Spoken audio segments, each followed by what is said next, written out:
Hi all. നമ്മളിപ്പോൾ നോക്കാൻ പോകുന്നത് previous year questions and discussion അല്ല, നമ്മുടെ സ്കൂൾ പാഠപുസ്തകത്തിലെ കമ്പ്യൂട്ടറിനെ കുറിച്ചുള്ള കുറച്ച് GKs ആണ്.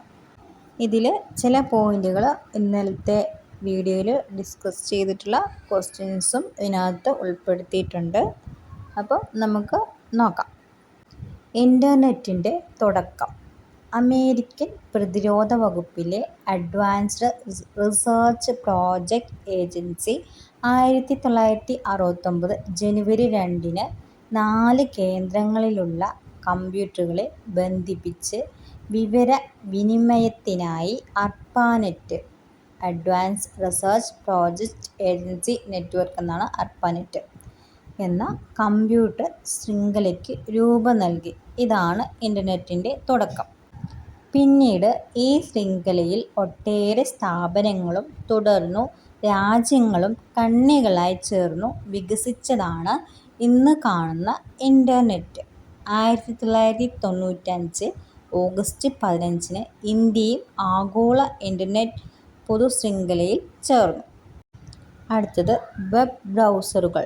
ഈ വെബ് ബ്രൗസറുകൾ നമ്മൾ നേരത്തെ പ്രീവിയസ് ഇയർ ക്വസ്റ്റ്യൻസിനകത്ത് ഡിസ്കസ് ചെയ്തപ്പോൾ പറഞ്ഞിട്ടുണ്ടായിരുന്നു. എങ്കിൽ നമുക്ക് നോക്കാം.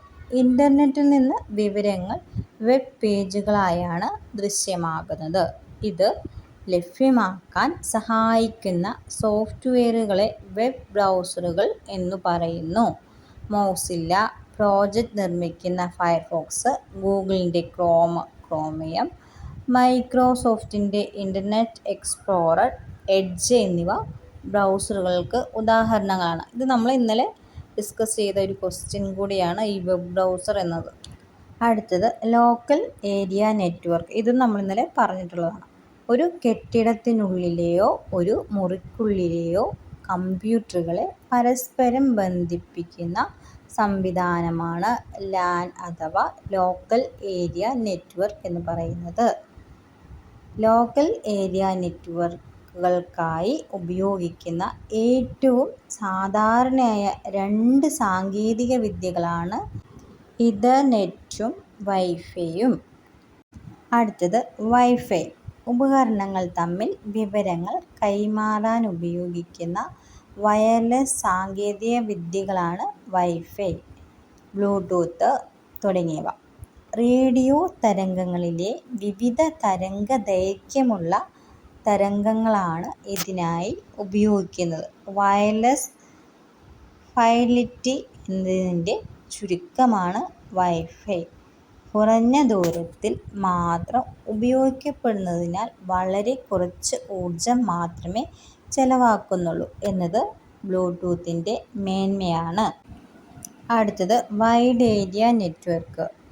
റെയിൽവേ, ബാങ്കുകൾ പോലെ രാജ്യത്തുടനീളമോ അല്ലെങ്കിൽ ലോകം മുഴുവനോ വ്യാപിച്ചു കിടക്കുന്ന വിശാലമായ കമ്പ്യൂട്ടർ നെറ്റ്വർക്കുകളാണ് WAN അഥവാ വൈഡ് ഏരിയ നെറ്റ്വർക്ക്. ഇൻ്റർനെറ്റ് ഒരു WAN-ആയി കണക്കാക്കാം. അടുത്തതാണ് ലൈഫൈ. വൈഫൈ എന്ന് കേട്ടിട്ടുണ്ടാവും. ലൈഫൈ കുറച്ച് പേർക്കെങ്കിലും അറിയായിരിക്കും, എങ്കിലും കേട്ടിട്ടില്ലാത്തവരും അറിയില്ലാത്തവരും ഉണ്ടാവും. അപ്പോൾ നമുക്ക് നോക്കാം എന്താണെന്ന്. ദൃശ്യപ്രകാശം ഉപയോഗപ്പെടുത്തിയിരിക്കുന്ന വയർലെസ് സാങ്കേതിക വിദ്യയാണ് ലൈഫൈ.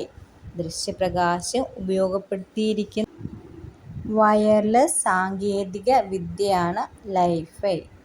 വൈഫൈയിൽ എന്ന പോലെ ഇതിൽ കേബിളുകൾക്ക് പകരമായി ദൃശ്യപ്രകാശമോ തൊട്ടടുത്തുള്ള അൾട്രാവയലറ്റ്, ഇൻഫ്രാറെഡ് വികിരണങ്ങളോ ആണ് ഉപയോഗിക്കുന്നത്.